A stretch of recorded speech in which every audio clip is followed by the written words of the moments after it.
Well, we want to go to the recipe for this very next item we're going to fix, which is called a sausage skillet supper. Sounds good, honey.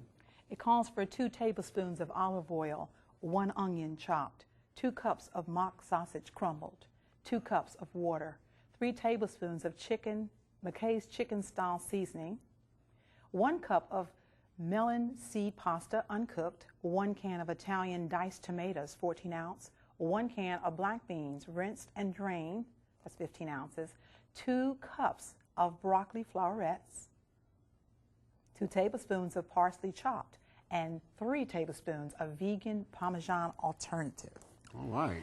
Now, I like this because what happened is we have the mock sausage we've already done because we're going to use the same skillet for this particular program. And this mock sausage is basically a company that I like to use, and that's that Light Life. They do a sausage, a mock sausage, and we've already sauteed it in our oil with the onions, so you can let them see what that actually looks like. Wow. So this is the Gimme Lean. That's the Gimme Lean. Okay, in place of Jimmy Dean. Gimme Lean. All right. All right. This has a good flavor. Has a very good flavor. No Tastes just like seasonings sausage. need to be added, so it's ready to go. Okay, great. And what I'm going to be doing is I'm going to take my chicken style seasoning and I'm going to pour it into the water. All right. It's not really chicken, but it's mock chicken. That's right. We're going to just stir it up, and then we're going to pour it into our skillet. And it should be nice and hot. Let's see what happens. All right. Oh, yeah. That's what I'm talking about. Okay, we're going to put that in, and then we're going to take the orzo noodles, or we call the melon seed noodle itself, pasta. Now it will have 2 different names, orzo or It's either melon called seed? orzo or it's Either called way. melon seed pasta. Okay. All right, and it looks just like melon seeds when you think about it. Okay, very small. And I'm going to take that and I'm going to go ahead and pour it in as well. And now you can find those at regular grocery stores. It's in a regular grocery store. And what you want to do is you want to bring this up to a high boil. And it's going to take all the liquid right here. These noodles alone, it's going to take all the liquid and it's going to absorb the liquid, all right? It will swell up, I usually put my lid on top for just a few minutes so we can get started, okay? Now, we have these other items we're going to be putting in here, and this recipe is good, but I want to tell you that oftentimes when we do recipes, people might call us on the phone and they'll say things like, well, I can't find that, okay? Now, the orzo noodle is sometime under that name. It's sometime under melon seed pasta. If you can't find either one of those, you need to use a pasta that's very, very, very tiny. The alphabet pasta, as a matter of fact, might be one that you could use in place of that. And then sometime regular spaghetti noodles are very, very fine as well. You can use that as well. But you want to be very conscious of that because this recipe has a lot of stuff in it and you don't want the spaghetti to take over. Okay. All right? Or the noodle, the pasta itself to take over. And so we're going to let that simmer for a few minutes, and we're going to be adding to that are diced tomatoes. It's Italian diced tomatoes. The black beans have been already drained. You can get canned black beans. Okay. Rinse the water off of it, and you can use the black beans as well. Now, the reason for rinsing the water was the sodium? The sodium level, and plus I don't want to add any more extra liquid to this particular recipe, all right? Okay. And then, of course, we have our fresh broccoli. We add to it. It's like a one-piece meal. You know what I'm saying? Yes, okay. And so we're going to go ahead on and put our stuff in, and we're going to add in, and it's going to soak up. You can see it's already starting to do that. Already starting to soak up the pasta itself. Okay?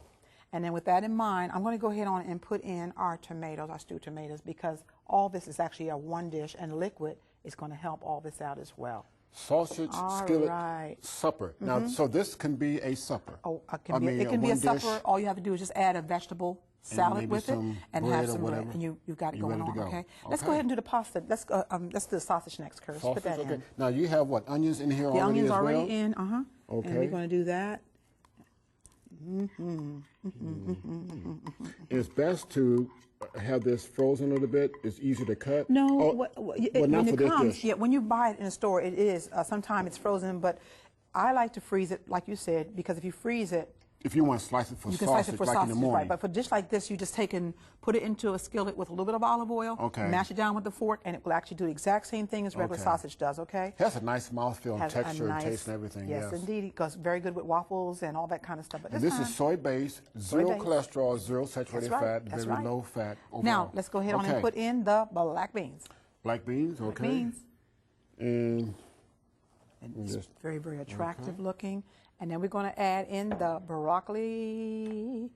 And the broccoli, of course, is going to, it's raw right now, fresh right now. And give it some color. And it's going to give it the color it needs to have as well. All right. I know you're saying to yourself, is all this going to get in this pan? You better believe it. Well, it's all in there now. You better believe it's all going to get in there. All we yeah. got left over is that parsley. And I like to put that sometime in last because you always want to add your seasonings at the end of the recipe itself. So now, that it doesn't why is that? take because over. If you put it in too soon, it actually takes over the recipe itself and it becomes more of a parsley taste, real strong. Yeah. Okay? So you have to change the name of the recipe. Yes. So well. parsley at Yes. last. And that's very pretty. Very pretty. And what we're going to do, we're going to put the lid on, and that's going to actually simmer, and they're going to be able to see at the end of the program. Now, that's going to simmer. Then we put in the parsley next, and then we sprinkle on the vegan Parmesan, all right? Okay. And so with that in mind, they might want to look at our very next recipe. Oh, why not? Let's do it. Okay, our next recipe is actually called cheese melting. It calls for 1/2 cup of cashews, 2 1/2 cup of warm water, 1/4 cup of oatmeal instant, 1/4 cup of nutritional yeast, 2 tablespoons of cornstarch, 1 jar of pimento, that's the pimentos, and that's 4 ounces. 3 tablespoons of lemon juice, 1 teaspoon of onion powder, and 1 teaspoon of sea salt. Okay. Well, this is also a very exciting recipe. It's called cheese melting. Not melting cheese. Not melting cheese, okay. Although it will be a cheese that can melt. Okay. What I'm going to do is I've already got my hot water ready to go, and I'm going to add in the cashews, all right? These are raw cashews? These are raw cashews, okay. Hot and water. we're going to put them in that, in hot water, and we're going to start blending that up. What kind of person gets raw cashews, first of all? I mean, once again, any store that has bulk items. Oh. And even some of your regular supermarkets now have all these items there because they've already started doing a lot of the natural foods. Okay. In their sections of the store. So now salted cashews just won't work? No. It has to be raw. That's right. Okay.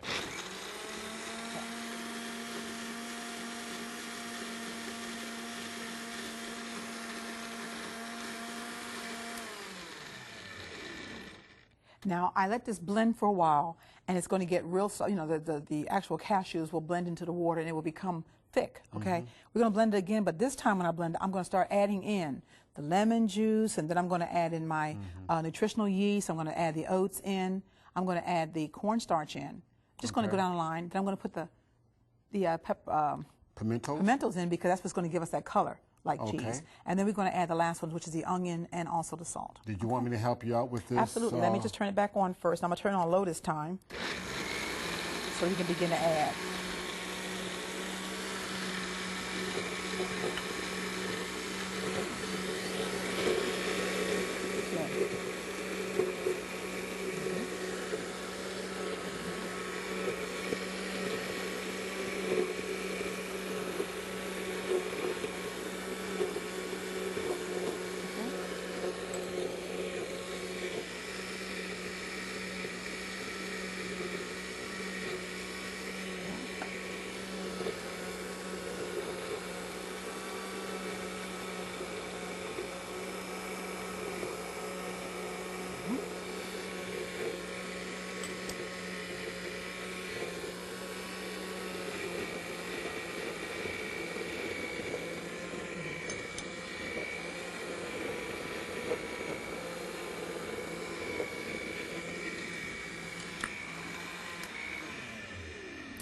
Now, we got it all in there, so we're going to do one more swish, and then it's ready to go, all right? We're going to put it on high, and let's move it.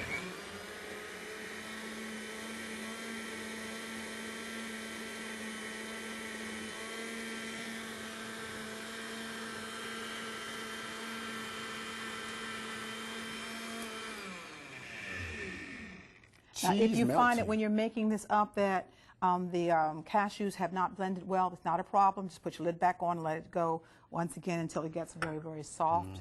It will actually blend in like it should. And we're now going to take and pour it. It smells good, doesn't it? Yes. We're going now to pour the pimentos turns it kind of a yellowish color, so it looks like cheese. I like to leave some of the pimento pieces in there, so it's like a little bit of a redness. So you could have blended a little bit more, but for time's sake? No, it's fine. Oh, that's all fine? the cashews are all in there. Everything is there. Okay? Okay. And with that in mind, what we're going to do now is we're just going to go ahead on and just start stirring it, and you will stir it until it actually becomes thick. All right? Okay. And so, of course, you want to see the end product of this, and so you're going to have to stay by so you can see everything as it finishes up. So stay by.